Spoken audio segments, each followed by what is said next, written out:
On the morning of the 25th, the president unexpectedly informed me that I was terminated. He explained that his daughter would be taking over my position, and therefore he required my immediate resignation. I stood there, stunned, unable to respond.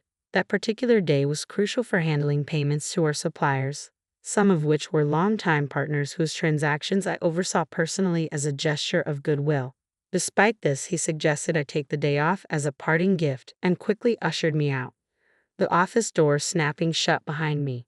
My name is Donna, and I've been with this family-owned paving company since high school, working as a clerical assistant for over a decade. The company, with a staff of around 32, had always felt like a warm, welcoming place under the leadership of the founder, who was both president and an active part of our daily operations. His wife, Brenda, often helped with various tasks, and their daughter, Carol, was skilled in both field and office work. Her husband, a well-respected site manager, earned the loyalty of the on-site teams. Despite being the founding family, they treated everyone equally, fostering a harmonious work environment. This atmosphere shifted dramatically when the founder stepped down after a cancer diagnosis, passing the presidency to Carol's husband with everyone's support as we all wished the founder well in his health battles. But an unexpected twist came when the founder's estranged son, Anthony, resurfaced after 33 years of silence. Disowned decades ago, he returned with his family, and the company's dynamic changed almost overnight, marked by my abrupt and disheartening dismissal after years of loyalty. I hadn't known about Anthony's past until his sudden reappearance. Longtime employees shared stories of his troubled youth, recounting his frequent run-ins with the law and multiple instances where his parents had to smooth things over. His issues escalated as he dropped out of high school and became involved in multi-level marketing schemes and fraud, which eventually led his father to disown him. After years of estrangement, Anthony had returned, claiming to have recognized his mistakes and pleading for forgiveness. This tense reunion unfolded in our compact office layout with little space separating the clerical area from the president's office. He expressed his desire to start anew and work for the company, but given his past, it was hard to take his intentions seriously.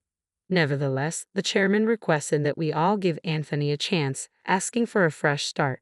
Carol and the other senior employees, aware of Anthony's checkered history, struggled to embrace his return but respected the chairman's wishes. Soon after, Anthony and his family moved into an annex of the chairman's house, with Anthony joining the company and his wife helping with household responsibilities. I only saw their daughter once during a brief visit to the office. She looked like a college student. The chairman was convinced that Anthony had genuinely changed after enduring hardships, and Brenda was thrilled to have her son back, hoping it would restore unity within both the family and the company. But this optimism faded quickly. Before long, Anthony began stirring up tension, insisting that, as the eldest son, he was the rightful heir to the presidency. This bold claim soured his relationships with Carol and her husband, the site manager.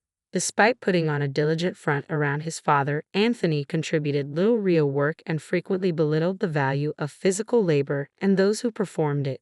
His dismissive attitude toward the staff, whom he referred to as mere worker ants, swiftly alienated him. Several younger employees were so demoralized by his behavior that they felt compelled to approach the chairman directly, explaining they could not work under such conditions. Despite these concerns, the chairman and Brenda tried to mediate, urging patience and a broader view of the situation. Meanwhile, the chairman's health deteriorated, possibly from stress, leading to his hospitalization 5 months ago. During this vulnerable period, Anthony unilaterally declared himself president, ignoring the staff's preference for the original succession plan, which designated Carol's husband as the successor. Swayed by parental affection or perhaps clouded judgment, the chairman allowed this change, creating a deep rift within the company. Many employees saw this decision as biased and damaging to the company's previously positive atmosphere. With morale plummeting, Carol and her husband quietly took on the burden of keeping the company afloat. This shift in responsibility meant that many administrative tasks, once shared by Brenda, Carol, and me, fell entirely on my shoulders. I often found myself working late into the night to keep up. Meanwhile, Anthony's commitment was minimal. He spent much of his time at hostess bars, betting on horse races, and gambling. Our interactions grew particularly tense after I confronted him about misusing the company credit card for personal expenses. While I had overlooked a few questionable charges in the past, This incident was impossible to ignore. Returning the receipt to him, I said firmly, "I can't approve this expense." Anthony's response was sharp. "Why not?"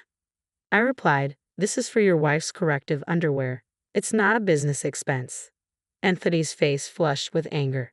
"Don't challenge me. She's the president's wife. It's only natural for her to dress well. This is a valid expense." The exchange left a bitter edge to our already strained working relationship, as Anthony's disregard for boundaries and resources became more evident by the day. I was stunned by his reasoning. The expense was $8,000, a substantial amount by any standard, but his next suggestion left me speechless. "Then let's make selling corrective underwear our new business venture. We'll categorize it as inventory so it counts as an expense." He looked genuinely pleased with this idea. "We're a paving company," I managed to say. Undeterred, he continued, "So what? We'll tell clients that if they don't buy from us, we'll cancel their contracts. Everyone will buy. It's easy money. $38,000 for a set." He laughed at his own idea, but I was horrified. "That's absolutely unacceptable," I responded sharply. "It would ruin our credibility."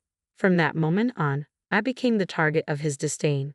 Daily, he belittled me, and the situation became so unbearable that I often thought about quitting.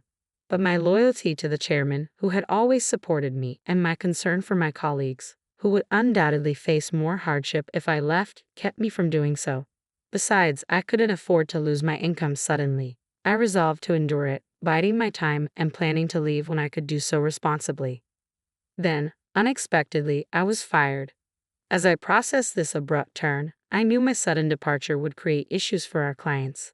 With determination, I approached him. "I can't just leave without proper notice and a handover," I insisted. "Your daughter will struggle with the workload on her own, especially today with her supplier payments due." His face turned red with anger. "Shut up. I told you to resign because my daughter is starting today. Let the payments wait until the suppliers come to collect. There's no need to pay them up front."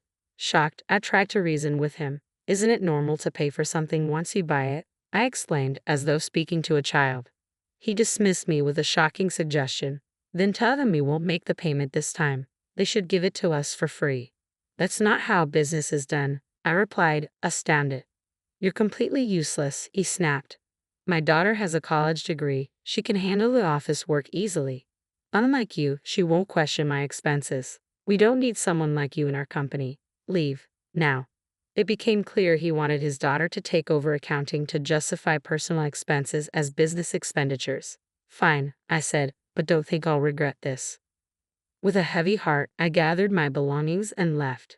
Concerned for our clients, I immediately called Carol, knowing she and Brenda were preoccupied with the chairman's health, but trusting her to handle the urgent situation. Once outside, I realized I'd been fired without notice, a clear violation of labor standards. If I reported this, the company would face serious repercussions. Since our company was part of a payment support system for small and medium-sized enterprises, I could claim my severance pay and 1 month's salary. There was no need to rush into another job. I walked away with my integrity intact, hopeful that Carol could manage the chaos left behind. Since I could apply for my benefits within 5 years of retirement and the Labor Standards Office had a 3-year statute of limitations, I meticulously mapped out the steps and timeline for my retirement. This plan gave me some much-needed breathing room. I'd been working tirelessly with endless overtime and weekends without a moment to myself. Eager for a change, I decided to take a day trip to the beach to recharge. After a refreshing day by the sea, I checked my phone in my locker, only to find it flooded with missed calls, emails, and voicemails. Among these, an email from Carol stood out. She confirmed that the payment processes had been handled smoothly, and everything was in order, a relief given the tense way I had left the company. Then I listened to a voicemail from the company, hearing the president's panicked voice. "What's going on? They're saying I'm not the real president. Did you know about this? Explain yourself." I couldn't help but chuckle at his distress and delayed realization of his situation. One message in particular caught my attention, a request from the chairman himself. Feeling a sense of urgency, I headed to the hospital that evening. When I arrived, I found Brenda and the president, Anthony, already there in the chairman's room.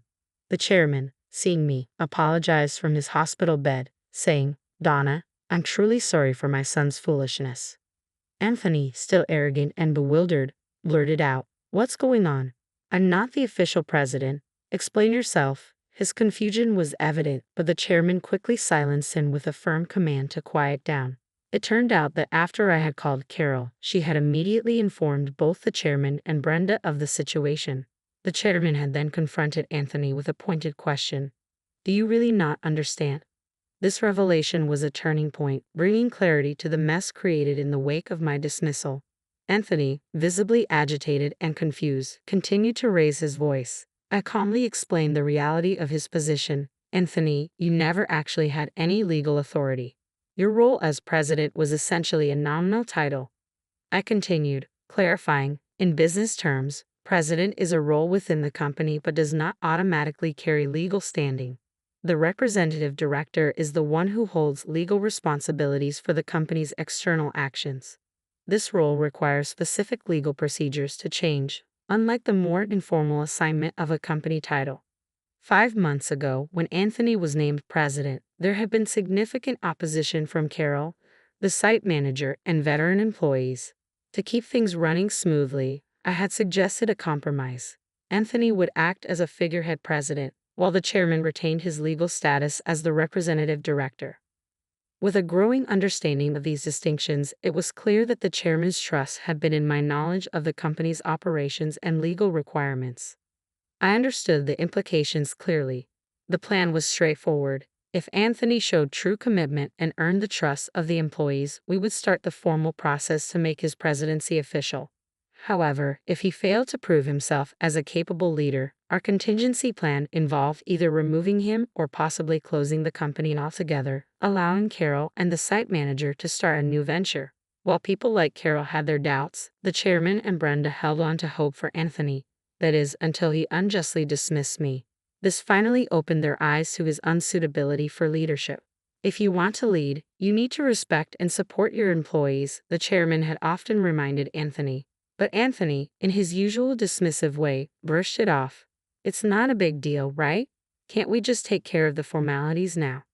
No, it's not that simple, the chairman explained patiently. Our company offers stocks to employees who wish to invest, and many have done so. Donna, for example, owns 15% of the company, making her a major shareholder. We can't just ignore her position. This exchange underscored Anthony's fundamental misunderstanding of the responsibilities and ethics of leadership. His face turned pale as he began to grasp the seriousness of his role. I don't own any shares, he stammered, clearly shaken.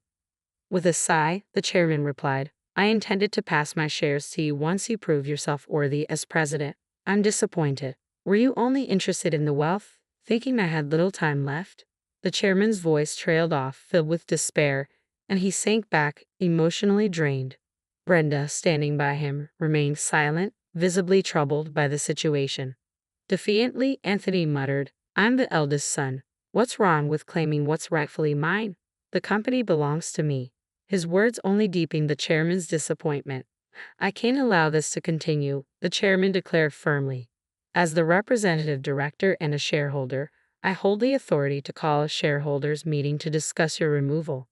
I seized the moment to speak. Mr. President, I no longer wish to work under your leadership. I'm resigning effective immediately. However, I expect my severance, 1 month's salary, and payment for all unpaid overtime and holiday work. I added, as a shareholder, I'll also pursue action through the Labor Standards Office to remove those harming the company. As I spoke, Anthony's expression shifted from shock to pure dread. I continued, Carol has been visiting clients and informing them about our new company, and many have already decided to switch over. Most of our employees are planning to join us as well. That's impossible. I'll sue you. Anthony shouted, his voice breaking. But his threats were empty, as the decisive actions we'd taken had already set the stage for a significant shift. The chairman, standing his ground, asserted, I am the representative director. You don't have the authority to make such decisions. Anthony collapsed, a picture of defeat. Watching him, I felt a mix of regret, disappointment, and a sense of closure. Mr. President, I said, addressing him with finality, it's unfortunate it had to end this way. If you had only tried to learn and adapt, things might have been different. But this is the result of your choices. In the aftermath, the chairman made the difficult decision to close the company, leaving Anthony without a position. Anthony's wife attempted to sell corrective undergarments, but the venture failed. They eventually faced legal trouble for their involvement in a pyramid scheme and were arrested. Carol, returning home, found boxes of unsold inventory, a sad reminder of their failed attempt. Meanwhile, their daughter found work elsewhere, though I don't know the details. I am now happily employed at the new company Carol and the site manager established. Here, I value my relationships with colleagues and the genuine supportive work environment we've created. This experience taught me the importance of ethical leadership and the invaluable strength of a workplace built on integrity and respect.